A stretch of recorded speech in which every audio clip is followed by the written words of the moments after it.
중대재해기업처벌법 제정을 촉구하는 정의당과 산업재해 피해자 유족들의 단식 농성이 오늘로 11일째 접어들었습니다. 중대재해법, 왜 필요하고 논란이 되는 부분은 무엇인지 장혜영 정의당 의원과 이야기 나눠보겠습니다. 어서 오세요. 네, 안녕하세요. 안녕하세요. 네, 반갑습니다. 자, 벌써 단식 농성 10하루째입니다. 네, 맞습니다. 김용균 씨 어머니도 계시고요. 네. 정의당에서는 강은미 원내대표가 하고 있죠. 네, 맞습니다. 언제까지 이 추운 날씨에 이어져야 됩니까? 기본적으로 단식 농성을 시작하면서 저희가 결의를 했던 것은 이 법이 제대로 제정될 때까지 이 단식 농성은 이어진다라고 하는 각오를 가지고 시작을 했고요. 말씀해 주셨던 것처럼 고 김용균님의 어머님이신 이제 김미숙님께서도 함께하고 계시고 고 이한빛 PD님의 아버님도 계시고 이 중대재해기업처벌법 제정운동본부가 있는데 그 본부의 위원장을 맡고 계시는 이상진 위원장님께서도 함께하고 계셔서 총 4분께서 10하루째 지금 단식을 이어가고 계신 상황입니다. 그러니까 기본적으로 김용균법이 만들어졌을 때 결국 결과적으로 이 산안법 개정이 김용균 없는 김용균법으로 만들어지는 과정을 이미 보셨기 때문에 이 중대재해기업처벌법은 이 법의 취지가 제대로 살린 상태로 통과되는 것을 마지막까지 눈을 부릅뜨고 지켜보겠다라고 하는 각오로 임하고 계신데 근데 사실 10하루가 지나는 가운데 날씨가 또 급격하게 추워진 부분도 있고 해서 굉장히 네 분 다 건강이 급격히 안 좋아진 상황이시긴 합니다. 그래서 의료진들이 매일 한 번씩 이 건강 상태를 체크하러 오시는데 굉장히 걱정 많이 하고 계신 상황이고요. 자, 본론으로 좀 들어가서요. 중대재해법에 대해서 아직도 뭐야? 이런 분들도 없지 않습니다. 네. 왜 있어야만 되는지 좀 간략히 설명을 해주시죠. 네, 대한민국이 이 OECD 1위에 빛나는 사실 오명이죠. 산재공화국이다. 이런 말씀들은 아마 많이들 들어보셨을 겁니다. 그리고 지금 일터에 계신 분들께서도 자신의 일터를 돌아보시면 일터에서 어떤 일을 하느냐에 앞서서 가장 먼저 일하는 노동자들의 혹은 시민들의 안전을 충분히 지킬 수 있는 상황에서 노동을 하고 계시냐. 그렇지 않거든요. 그렇기 때문에 반복적으로 일어나고 있는 산업재해라고 하는 것은 예견된 사고다. 예견된 재해다, 예견된 재난이다 이렇게 얘기를 하는 관점이 있습니다. 근데 지금 산업안전보건법만으로는 이런 반복되는 재해를 막을 수가 없기 때문에 그 원인을 생각해 볼 때 이런 여러 가지 사고들이 이루어질 때 누가 처벌을 받는가를 보면 당장 그 피해자의 책임이라고 피해자의 과실이다라고 얘기를 하거나 그게 아니라면 바로 위에 있는 어떤 중간관리자급 현장에 있는 소위 말해서 아랫사람 몇 명 처벌받고 끝난다라고 하는 인식이 있기 때문에 정말로 근본적으로 이런 안전에 있어서의 대책을 세워야 하는 기업의 경영자들 혹은 기업 그 자체에 있어서의 책임을 물어야 한다는 반복적인 목소리가 있었던 것이고요. 그래서 해외에는 그런 상황들을 감안해서 기업 혹은 기업의 경영자 내지는 원하청 구조에 있어서의 원청이나 뭐 공무원이나 이제 이런 부분들을 포함하는 그런 법제도들이 이미 제정되어 있는 현실을 감안해서 우리도 그런 처벌을 통해서 이런 산업재해들을 결과적으로 예방할 수 있는 법을 만들자라고 하는 게 이 중대재해기업처벌법의 골자입니다. 근데 장 의원님 보시기에는 왜 경제계는 과잉입법이다, 해외와 비교해도 처벌 수위가 과도하다 이런 주장을 하는 걸까요? 그렇게 일각에서 말씀하시는 주장들이 있는데 많은 경우에는 사실이 아니고 저는 기본적으로 그런 말씀을 하실 때는 이미 지나도 한참 지났다는 말씀을 드리고 싶어요. 그러니까 지금 있는 법으로도 충분하다, 내지는 산안법을 개정하거나 강화하는 것으로 가능하다 이런 일각의 목소리가 있으신데 지금 우리의 현실에서 출발을 했을 때 매년 2,000명이 넘는 노동자들이 정말로 일하러 가서 집에 돌아오지 못하고 죽어가는 상황이 발생을 하고 있는 겁니다. 그래서 이게 과잉입법이다라는 식으로 얘기를 하기 위해서는 대책이 뭐냐에 대해서 적어도 진정성 있게 내놓고 나서 차라리 이게 과잉입법이다 아니다 말을 해야 되는데 사실 그런 대책 내놓고 있지 않은 상황에서 계속 어떤 방식으로든지 이 문제를 해결해 보고자 하는 산재 유족들 내지는 더 이상 동료를 잃고 싶지 않은 노동자들이 기업이 책임을 지고 안전의 의무를 이행해야 한다라고 하는 그런 법안을 만들어내는데 이걸 과잉입법이라고 말씀하시는 거는 정말 해도 너무한 일인 거죠. 그리고 실제로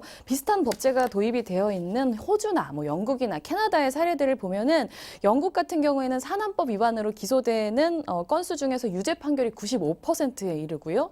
그리고 캐나다에 있어서는 부상재해에 관해서는 10년의 징역, 사망은 심지어 무기형 을 가기도 하고 호주의 경우에는 25년형 징역, 60억 이내 벌금을 부과하도록 되어 있는 정도로 뭐 이게 해외에서는 뭐 사례가 없다 이런 식의 말씀이 사실도 아닐 뿐더러 과잉 입법인 것이 아니라 안전의 의무를 지키면 이것은 처벌하지 않는 법이기 때문에 그런 재개의 말씀은 굉장히 편향된 것이라고 저는 말씀드리고 싶습니다. 자, 경영자 측을 옹호하는 분들은요.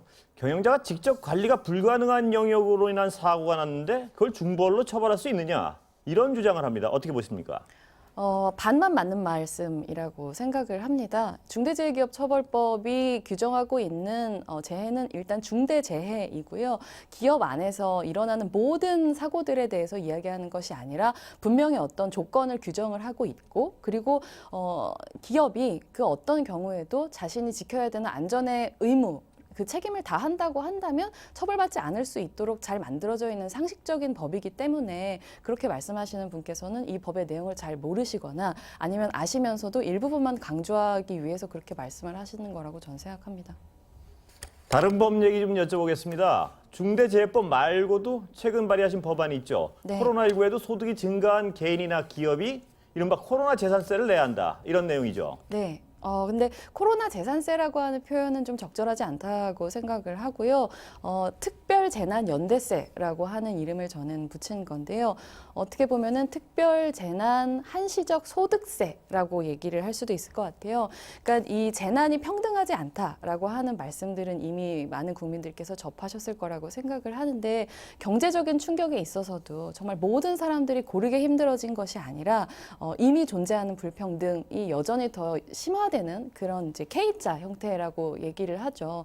그러니까 힘들어진 사람들은 정말로 갈 곳이 없어지고 심지어 뭐 많은 자영업자들은 다 폐업을 해야 되고 이런 상황까지도 이르게 됐는데 또 어떤 기업들이나 개인들의 경우에는 오히려 소득이 증가하기도 하고 그 소득을 계속 유지하고 있기도 하고 그런 형태가 드러나고 있습니다. 그래서 이런 상황에서 사실 정부가 굉장히 많은 역할을 해야 하고 그런 재정 지원, 경제적인 여력을 사용해야 하는 상황에서 우리가 국채를 발행할 수도 있지만 결국에는 어떤 방식으로든지 이것이 세제를 통해서 조세를 통해서 그런 부담들을 해소를 해나가야 할 텐데 우리가 사실 지금까지 뭐 IMF를 반추해 본다고 하더라도 어떤 이런 국가적인 재난 상황에서 기업들에 대해서 국가가 나서서 어떤 금전적인 지원을 적극적으로 했었던 경험들은 있지만 정말로 취약한 개인들에 대해서는 어떤 지원을 해왔었는가를 좀 반성해야 되는 대목이 분명히 있다고 생각하고 우리가 지금 단 한 번도 겪어보지 않은 미중유의 이런 코로나 재난 상황에서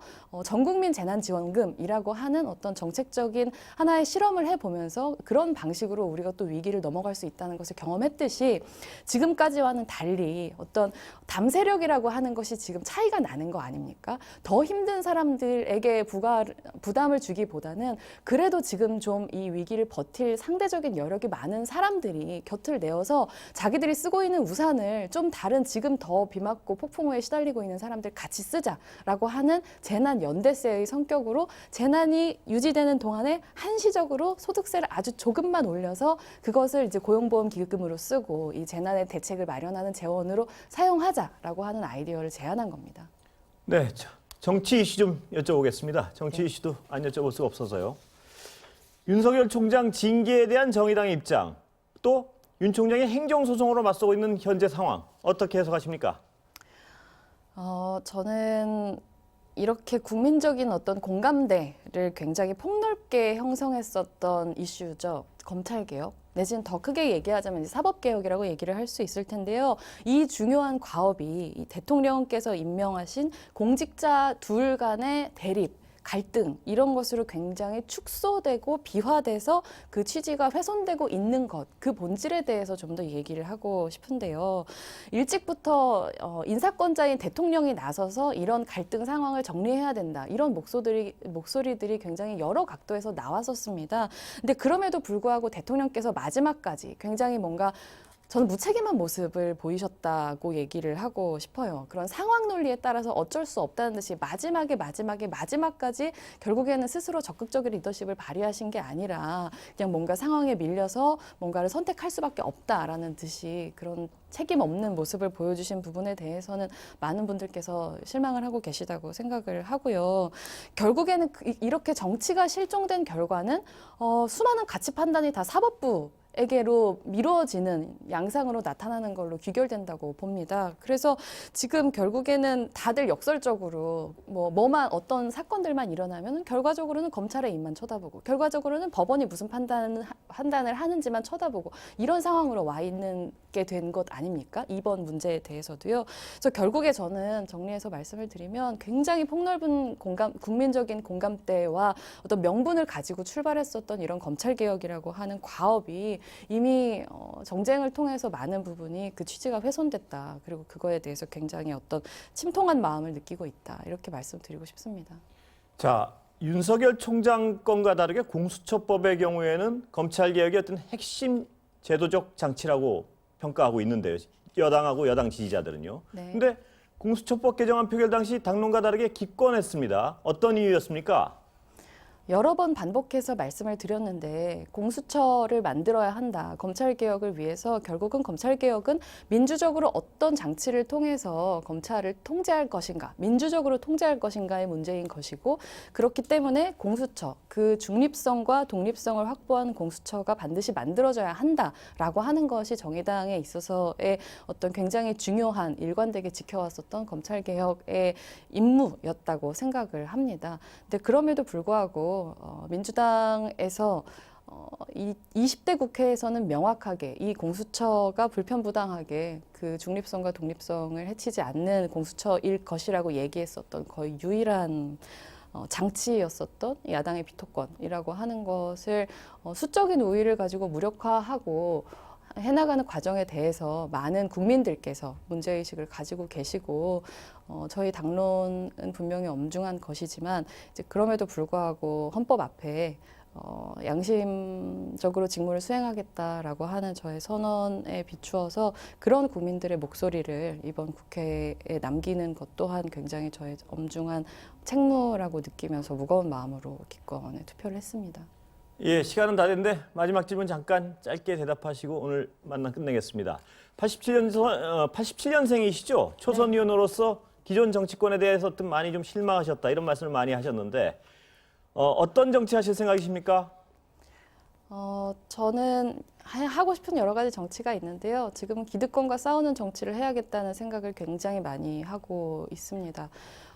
권력이 정치가 해결해야 되는 문제들이 산적해 있는 상황에서 우리의 민주주의가 지금의 불평등을 해소하고 재난 시기에 시민들을 보호하고 다가오는 기후위기에 제대로 대응하고 이런 과업들을 제대로 수행하고 있는가. 그렇다고 얘기하기에는 너무나 많은 문제들이 정쟁에 밀려서 어떤 진영 논리에 휩싸여서 제대로 다루어지지 못하고 있다라고 하는 굉장히 큰 문제의식을 가지고 있습니다.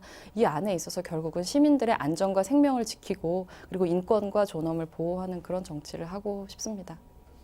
예, 오늘 말씀 감사합니다. 여기까지 듣겠습니다.